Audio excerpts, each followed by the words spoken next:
Hello, I'm Henry Stewart. I'm Chief Happiness Officer of Happy, a London-based training provider, helps organisations create happy workplaces. And that's what I'm going to be talking about today, how to create happy workplaces. My aim is to challenge you, but also to give you some tips to take away and help create happy workplaces. Let me share with you a slide.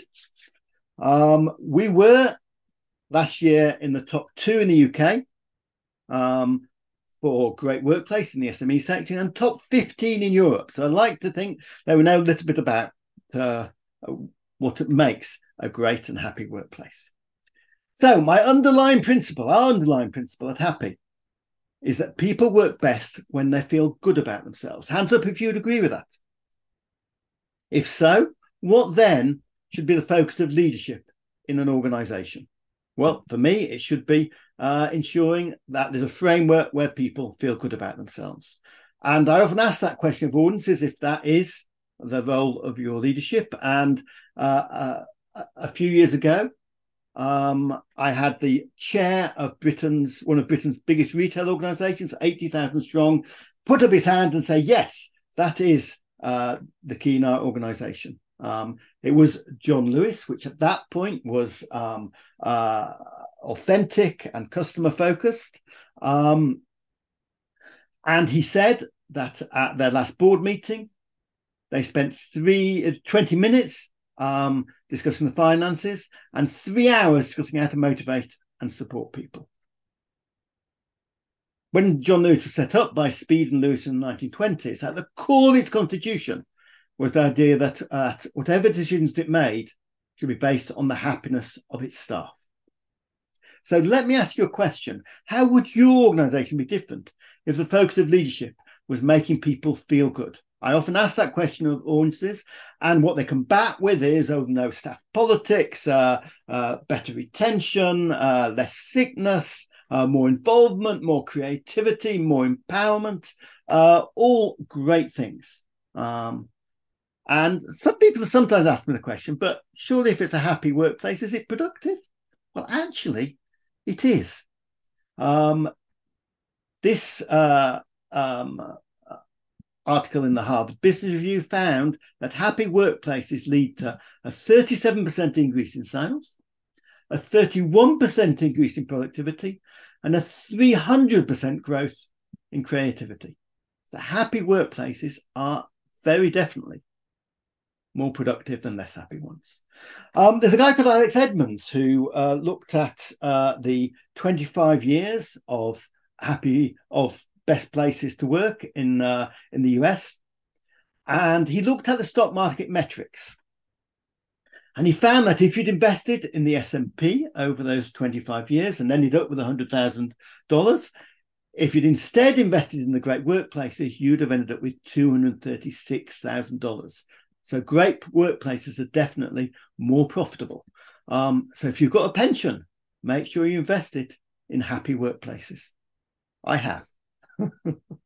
But let's say you're not in the stock market. Let's say you're in the public sector or so. In England, the King's Fund did a study of staff engagement and how much it affected other factors. And you won't be surprised to know that if staff are happy and engaged, then patient satisfaction improves. But you may not know that actually where staff are engaged, there's less deaths. So every 96 that died in a happy engaged hospital, 103 died in a disengaged hospital. That's 5,000 deaths a year in the UK alone. Or, as I like to say, 5,000 lives saved by happy hospitals. So if you are sick, make sure you go to an engaged and happy hospital. Now, let me do a caveat on this. We did have one client who asked a colleague to make the organisation more happy, and that colleague came up with hula hoops and games and made people have fun, and happiness dropped. Why? Well, people don't like to be made to have fun. And actually, it's not even about hedonism. It's about happy workplaces are about long-term fulfillment. So let me ask you a question. When have you produced really great results? Hopefully lots of times, but let's look at just one particular occasion where you have feel you've produced really great outcomes. Let me ask you a couple of questions on that. Number one, was the time when you were really well paid? Normally they get 10% for that. Was the time when communication from your manager was particularly good? Normally get 33% from that.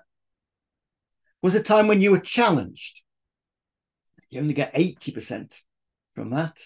And was the time when you were trusted and given freedom to make your own decisions? I generally get 95 to 100% from that because what people like is to be fully trusted. And would you like a tip on how to give people that trust? Let's say you're a manager and you go away and get them to solve a problem or come up with a challenge and then get them to bring it back for approval. Is that something that you do? Well, I'd ask you to miss out that last step and instead approve the solution before they've thought of the solution. Now, I'm not talking about complete freedom here. I'm talking about freedom within guidelines. People don't like complete freedom generally. They like to have a framework within which they can work to have trust and freedom. So let me give you an example. We had someone in our cafe who wanted to improve the cafe. She was 19 years old. What we didn't do was ask her to come up with a proposal and show it to us. What we did do was agree the budget and check she understood the values of the organization. And I saw that for the first time when it had been created. Can you imagine how she felt 3 months into her first job, 19 years old, looking at her cafe? Absolutely proud. And what she didn't have was, somebody else had put something she had. It was completely owned by her. Now, we're a training organization. One of our trainers several years ago sent me an email saying, I love the 3 things you've done to make life easier for us to serve the customer. And I looked at those 3 things and I realized they hadn't come across my desk. Then I realized if they had come across my desk, I'd have rejected 2 of them. Because, I invented most things here at Happy. And like most managers, I'm a barrier to change. So next thing, we looked at the website. Now, in the early days of the website, I would be, doing this and involved in that and saying, what about this and what about that? So the person in charge of the website never really felt in charge of the website. Okay. So this time we decided to give the person pre-approval. That's what I'm talking about, pre-approval. We had a branding exercise so that the colours and things were clear. We agreed the metrics, how many people visited and how much income was generated.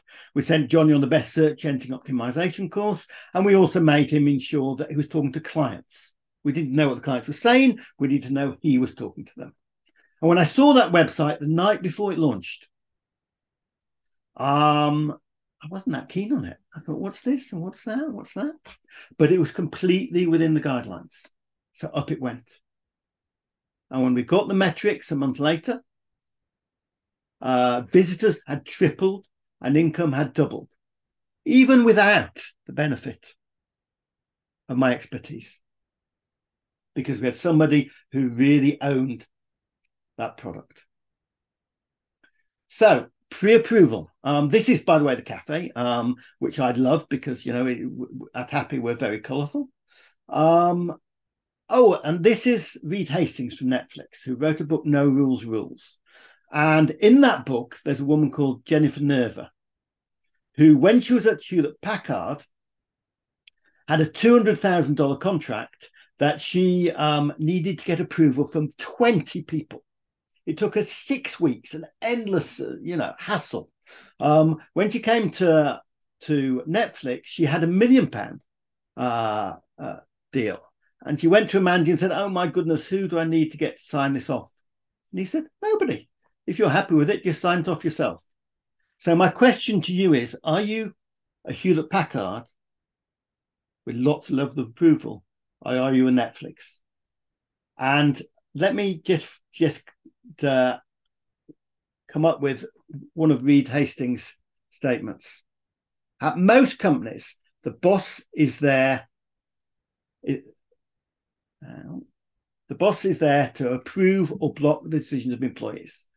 This is a surefire way to limit innovation and slow down growth. When the boss steps out of the role of decision approver, the entire business speeds up and innovation increases. So, what could you be pre-approved for tomorrow? Or if you're a manager, what could you pre-approve? So, what then is the role of the manager? Well, Google did an interesting study called Project Oxygen to look at the most important management behaviors. And being Google, they looked at the data, endless performance appraisals, thousands of them, to find which managers had the most effective performance of their individuals. And they came up with these: good communicator, including listening skills, express interest in your people, down to clear vision. Now, they ranked them, and just take a moment to think about which two do you think are at the highest ranking. Well, in third place was express interest in your people. In second place was empower, don't micromanage. But in first place was be a good coach. Okay, let me put those up. Be a good coach, empower, don't micromanage, express interest in your people. All absolutely people stuff. So what is a good coach? I often ask people, in my audiences, what they got from their coaches. And basically, they get this: build confidence, ask questions, and help you find the right solution. That's what coaches do. It should also be what managers do. So if you're a manager, is this what you do? Do you help people find the right solution? Or do you tell them and micromanage them? So, as a manager, you should be a coach. As an organization, you should have a coaching culture. Now, at Happy, we like to find joy at work for our people in at least 80% of what they do. We measure it. And we originally, it was measured at 74%, but now it is 86%. And what's that about? It's actually about mastery, autonomy, and purpose. These are the Daniel Pink ideas. Hopefully you've got a clear purpose in your organization. We've talked about autonomy, having freedom and trust. But mastery, do you get to do what you're best at? Gallup has asked over 1 million people, do you get to do what you're best at every day at work? Now, I'm not sure what it is in Brazil, but in England, only 16% get to do what they're best at every day. So at Happy, what we do is we recruit to a job description, and then we throw it away when they come on board, and we work out what their actual talent is. And what we have is a set of teams. We don't have managers in those teams. We have a set of teams who work out what their best talent is. So every 6 months, they might put Post-its on the wall of what their specific roles are. And then they'll step back and they'll work out which roles fit most people's talent. So let me ask you, what do you think my 3 best tips are for a happy workplace? And this question: what are you best at, and how could you get to do more of it? Yeah, that's a key question. What are you best at?